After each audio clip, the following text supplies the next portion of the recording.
Hello students, welcome back to the Vidyalakshmi CBSE School YouTube channel. So in the previous video, we were discussing about the introduction part of the carbon and its compounds chapter, and we dealt with some of the covalent bond formation, how it is being formed in simpler molecules like hydrogen, oxygen molecule as well as nitrogen molecule. So and we have studied why carbon tends to form covalent bonds, but in this video we will be seeing the formation of covalent bond in carbon based compounds. So we are going to focus entirely on this in this video, so kindly watch it clearly. Okay. So let us see with a simpler carbon based compound. As we all know, methane. Methane is a gas which has got the chemical formula CH4. Now we are going to see how the covalent bond is formed between the carbon and the hydrogen atoms which is present in this molecule. Okay. Fine. So here, as we can see, there is one carbon atom and 4 hydrogen atoms. One carbon atom and it has got 4 hydrogen atoms. Let us see the atomic number and valency and then come into this. Carbon, it has got atomic number 6, K shell 2, L shell 4. Whereas hydrogen, it has got atomic number 1 and it has got only 1 electron in its K shell. Okay. So let us see the formation of bond between carbon and 1 carbon and 4 hydrogens. Carbon is having 4 valence electrons.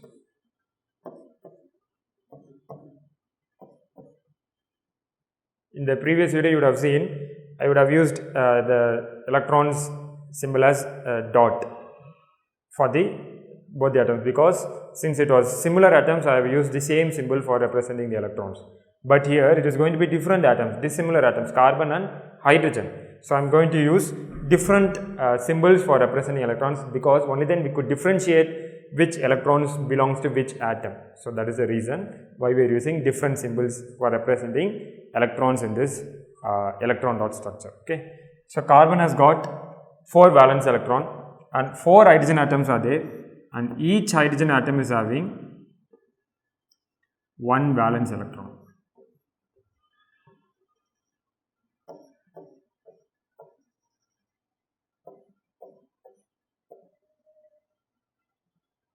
Yes, I hope you understand. 4 hydrogen atoms are there and each hydrogen atoms are having 1 valence electron within it, and 1 carbon atom is having 4 electrons further. Now, to attain a stable state, carbon needs 4 electrons. At the same time, each hydrogen needs 1 electron to attain a stable state. I think you could coincide with this carbon and hydrogen and you could understand this.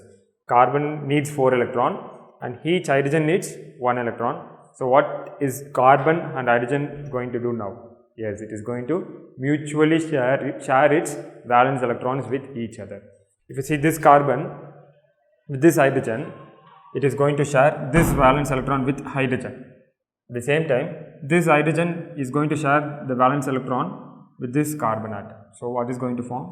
There is going to be a formation of covalent bond between them. Right? At the same time, this valence electron of carbon is going to be shared with this hydrogen. Instead of saying this hydrogen, let me name it as first hydrogen, second hydrogen, third hydrogen and fourth hydrogen. So first hydrogen, it has been bonded. Second hydrogen, it is going to be formed like this. There is going to be a bond formation like this. And in the case of third hydrogen, the same thing is going to happen. Carbon is going to share one of its valence electron to this hydrogen, and third hydrogen is also going to share valence electron with the carbon. Right? The same thing is also going to happen in the fourth hydrogen. Now we could see on the whole 4 covalent bonds has been formed between them. Right? And each has been formed by mutually sharing electrons. If you see carbon as a whole, it has shared 4 valence electrons, and together hydrogen, each one is sharing 1 valence electron, and all together hydrogens are sharing 4 electrons to carbon. So there exists a mutually sharing of electrons. Carbon is sharing 4 and hydrogen atoms are sharing 4. So that results in the formation of covalent bond.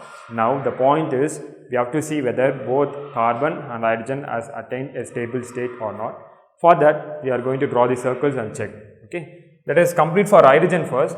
For hydrogen, 1 valence electron is there. If it has got another 1 electron, it means that it has attained stable state, because K shell maximum only 2 electrons can be occupied, right.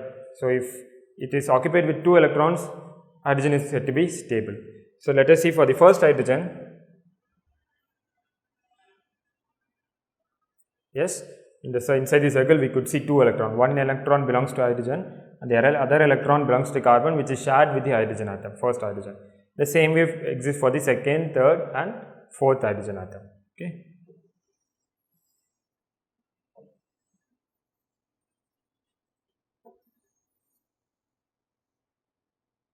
So, all the 4 hydrogen atoms have attained a stable state. Now, the part is we have to concentrate on carbon, whether has it attained a stable state or not. So, carbon has got 4 valence electrons already and it has got 1 electron from each hydrogen. So, you just concentrate on the circle which I am drawing.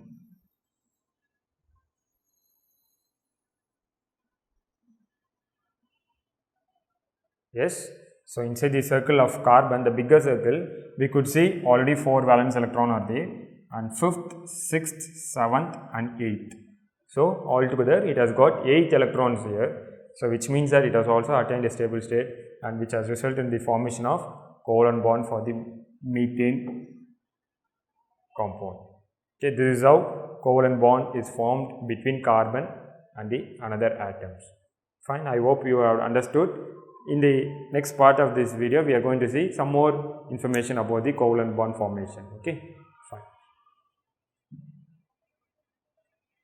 The thing which we have discussed in the first video itself, versatile nature of carbon. I would have given an introduction about it.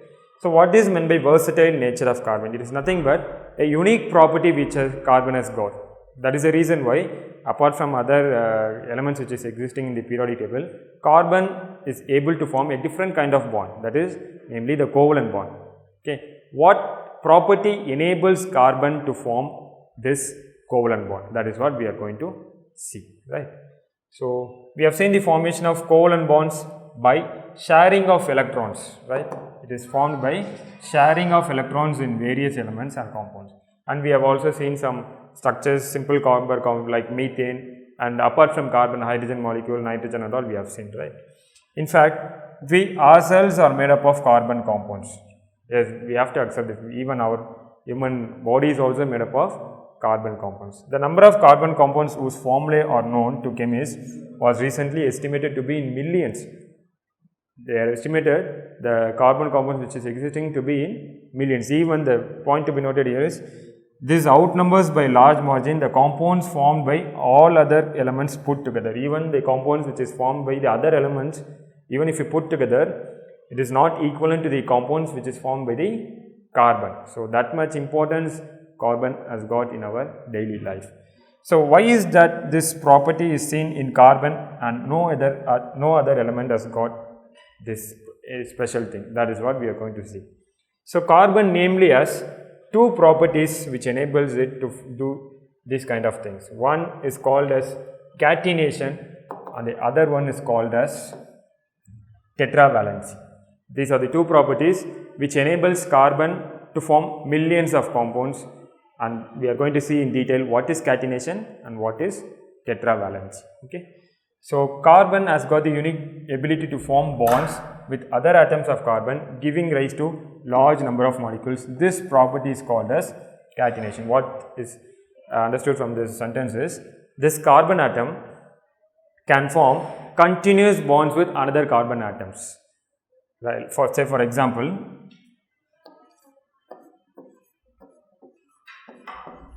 it could be going on like this. It can form a continuous bonds like this.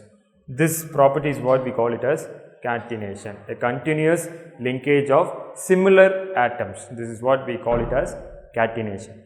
In that property, we could see it can have long chain of carbon, branch chains of carbon, or even carbon atoms arranged in rings. This represents the long chain. Okay, and this represents branched chain, which is branched, right? And another thing is closed chain. So, this catenation property enables carbon to form a long chain of compounds, branch chain of compounds, as well as a closed ring chain of compounds also. So, this is because only due to the property of catenation. Okay. So, to recall what is catenation? Catenation is nothing but a continuous linkage of bonds formed by similar atoms. This is what we call it as catenation. Okay. In addition, carbon atoms may be linked by single bonds, double bonds, as well as triple bonds. It is not necessary that it should be only single bond between carbon and carbon. It can also be a double bond. At the same time, it can also be triple bond between carbon and carbon atoms. We are speaking about the similar atoms. Please keep that in mind. Okay. So, the compounds of carbon which are linked by only single bonds, those kind of compounds we call it as saturated compounds. Please note it. Saturated compounds are nothing but compounds which are linked by single bonds between each atom.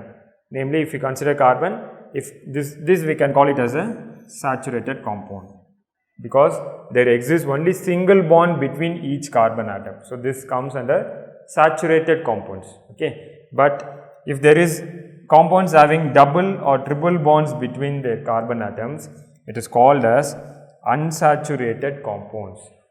Okay. So, saturated is nothing but compounds which consist of only single bond between the atoms, but whereas unsaturated compounds are nothing but it will be having either double bond or triple bond between the carbon-carbon atoms. Okay. So, this to be noted clearly. Next property is Tetra Valency. We know what is valency, right? The tendency of an atom to lose or gain electrons, or we can also call it as the combining capacity of an atom to attain the octet state or a stable state. What is meant by Tetra Valency? We know the meaning of the word tetra. Tetra means 4. So, I think you could understand from the topic itself, Tetra Valency, the compounds or the atoms which is having valency as 4. So, what is the special thing about that? Let us discuss now. So, Tetra Valency, which means that it is having valency as 4, is capable of bonding with 4 other atoms of carbon. So, based upon the valency, we could find how many bonds it can form. For example, in the previous video we have discussed about hydrogen. Hydrogen valency is 1. So, how many bonds it was able to form with the another hydrogen in the hydrogen molecule? Yes, it was only 1 bond. If we consider oxygen, its valency is 2, and we have observed it would have formed 2 bonds with another oxygen atom. And the next example that we discuss is nitrogen. Nitrogen valency is 3, and how many bonds has it formed between nitrogen and nitrogen? Yes, it has formed 3 bonds. So, it is understood that the valency represents how many bonds it could form. So, in the case of carbon, it has got valency as 4. So, it has got a huge chance to form 4 bonds with another atom. That 4 bonds might be with the same carbon atom, or it can also be existing between dissimilar atoms, for example, hydrogen, nitrogen, sulfur, oxygen. So, it has got many chances since it is having valency as 4. So, that is the special nature which enables carbon to form a large number of compounds. Yes, fine. So, compounds of carbon are formed with oxygen, hydrogen, nitrogen, sulfur, chlorine and many other elements, giving rise to compounds with specific properties which depend upon the elements other than carbon present in the molecule. So, it not only carbon can form bond with another carbon, it also can form bond with oxygen, hydrogen, nitrogen, sulfur, chlorine and many other elements also. Okay. So, one reason for the formation of strong bonds by carbon is its small size.